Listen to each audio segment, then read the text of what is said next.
तरक्याती projects की, वहीं पर micro hydro power project Buner की बात करते हैं, जहां पर बुनीर के दूर दराज इलाकों को बिजली फराहम करने के लिए पाक आर्मी के ताउन से KP की हुकूमत ने बहुत से मनसूबों का आगाज़ किया है, जिनमें से एक माइक्रो हाइड्रो पावर प्रोजेक्ट का मनसूबा है। इसी माइक्रो हाइड्रो पावर प्रोजेक्ट से बुनीर की वादी इल्म को बिजली फराहम की जाएगी। इसी हवाले से वहाँ पर हमारे इस वक्त रिपोर्टर मौजूद है नसीर अब्बासी। आइए चलिए उनसे जानते हैं मजीद। जी नसीर। इस्लाम पाकिस्तान के नाजरीन के लिए मैं लेके आया हूँ इस वक्त डिस्ट्रिक्ट बोनेर के एलम जो पहाड़ है उसके बारे में कुछ इन्फॉर्मेशन। एलम जो पहाड़ है ये बहुत ही तारीखी है और कहा जा रहा है कि सीताराम का बसेरा यहाँ पर हुआ है, सीताराम चंद्र का, एलम पहाड़ के वो टॉप पर। उसके बाद जो तुर्क थे वो क्योंकि आतिश परस्त थे और ये तकरीबन मैं आपको 4000 साल पहले की हिस्ट्री बता रहा हूँ, और वो भी इस एलम पहाड़ के ऊपर आते रहे इबादत करने के लिए। बड़ी तारीखी अहमियत की हामिल ये वादी है। पहाड़ों के सफ़र में इसके बारे में आप जान सकेंगे, हमारे आगे प्रोग्राम आ रहे हैं। लेकिन अभी जो हम आपके लिए एक स्टोरी लेके आया हूँ वो ये है कि ये जो खूबसूरत आपको 4 फाल नज़र आ रही है, यहाँ पर बेशुमार टूरिस्ट आते हैं क्योंकि पहाड़ी इलाका है और पहाड़ी इलाकों में पानी के ज़खायर वाफिर मकदार पर मौजूद हैं।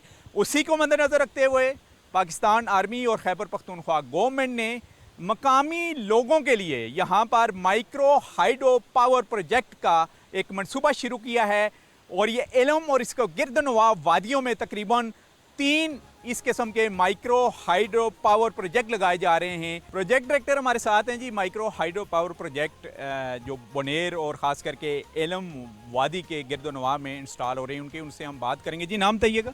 इंजीनियर आफ्ताब। अच्छा आफ्ताब साहब, सबसे पहले हमें बताइएगा कितने प्रोजेक्ट लॉन्च किए जा रहे हैं जिनका काम अभी कंप्लीट हो चुका है, उनके बारे में बताइएगा, और किन किन वादियों में हैं वो, और कितने मेगावाट के होंगे वो, और कितने घरों को आप सप्लाई करेंगे, उससे मुस्तफीद होंगे घर बिजली से। जहाँ तक पूरी बुनेर की बात है तो बुनेर में टोटल हमारे 22 प्रोजेक्ट हैं, जो कि 18 उसमें से मतलब बाकी रह गए 4 हमने कुछ वजूहात की वजह से ना कर सके। यहाँ एलम की अभी बात हो रही है, एलम के बारे में बताइएगा, एलम के गिरदनवा में कितने प्रोजेक्ट? और इसमें इलम की जहाँ तक बात होती है, इलम के गिरदनवा में हमारे 3 प्रोजेक्ट हैं, जिसमें से एक प्रोजेक्ट है 150 किलोवाट का। वो कौन सी जगह है, उसकी लोकेशन बताइएगा, और कितने घरों को बिजली सप्लाई होगी उससे? वो प्रोजेक्ट है इलम गाँव के लिए, जिसको हम इलम कले कहते के नाम से पुकारते हैं। वो तकरीबन कोई 200-250 से लेकर 300 घर तक वो बिजली उनको प्रोवाइड करेगा। और उसके बाद दूसरा कौन सा प्रोजेक्ट है और कौन किस इलाके में है? दूसरा प्रोजेक्ट जो है वो है जोबरा प्रोजेक्ट, वो भी तकरीबन कंप्लीट ही है, और वो जोबरा के जो आसपास जोबरा खास गांव है और आसपास और भी छोटे छोटे गांव है, वहाँ पे भी तकरीबन 200 से 250 घरों को वो बिजली फराहम करेगा। वो 200 किलोवाट का है। और जिसके सामने हम खड़े हुए हैं इसके बारे में बताइएगा। ये तो बिल्कुल मेरे ख्याल में एक्टिव हालत में है। कब तक इसका इफ्तिताह होगा? हमें ट्रांसफार्मर भी नज़र आ रहे हैं, अंदर मशीनरी भी नज़र आ रही है, इसके बारे में बताइएगा। ये प्रोजेक्ट है, ये चढ़ विलेज है, चढ़ विलेज के लिए है, और चढ़ विलेज के आसपास जो गांव हैं इसके आपको जिस तरह आप कह रहे हैं ट्रांसमिशन लाइन, ट्रांसफार्मर सब कुछ वो लग चुका है। ये फंक्शनल प्रोजेक्ट है आपका।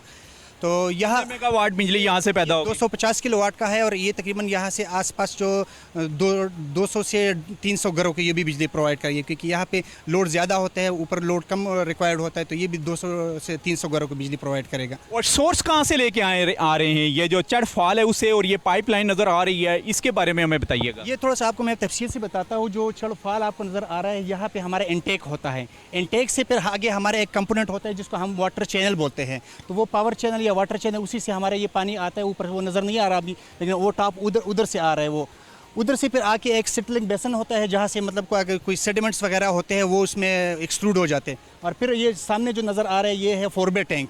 4 टैंक से फिर ये पेनस्टॉक लगा होता है। पेनस्टॉक से एक प्रेशर डेवलप होता है, जो कि खास वेलोसिटी पानी नीचे इसमें आता है।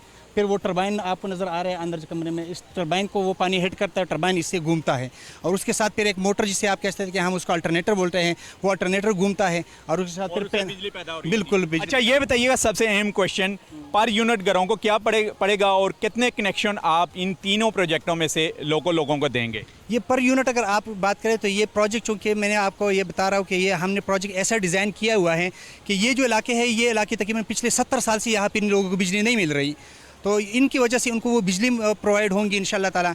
और यहाँ पे कास्ट जो है वो मिनिमम से मिनिमम, मतलब ज़्यादा से ज़्यादा 7-8 रुपये या 10 रुपये तक मैक्सिमम वो चला जाएगा पर यूनिट कास्ट। वापडा के तो 50 रुपये और 50 रुपये से प्लस से है, आपको पता है खुद ही।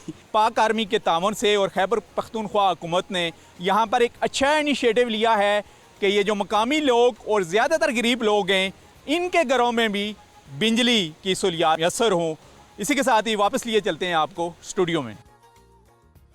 Thank you Naseer Abbasi, Very innovative. बहुत ही इंफॉर्मेटिव है और बहुत ही इनोवेटिव भी है कि इस तरह के इलाकों में भी अगर बिजली की फरामी इस तरह से की जाएगी, उसके साथ जो टूरिज़्म है वो तो बढ़ेगा ही, लेकिन वहाँ के जो मकामी लोग हैं उनके लिए भी बहुत सारी फैसिलिटीज़ जो हैं वो आगे जाकर मज़ीद वो ईजी हो जाएगा उनका वे ऑफ सबसे बड़ी बात है आई थिंक उनका इंफ्रास्ट्रक्चर जो है ना वो ज़्यादा डेवलप होगा and it's already like I think a way step forward वहाँ के अगर इलाके के हिसाब से बात की जाए।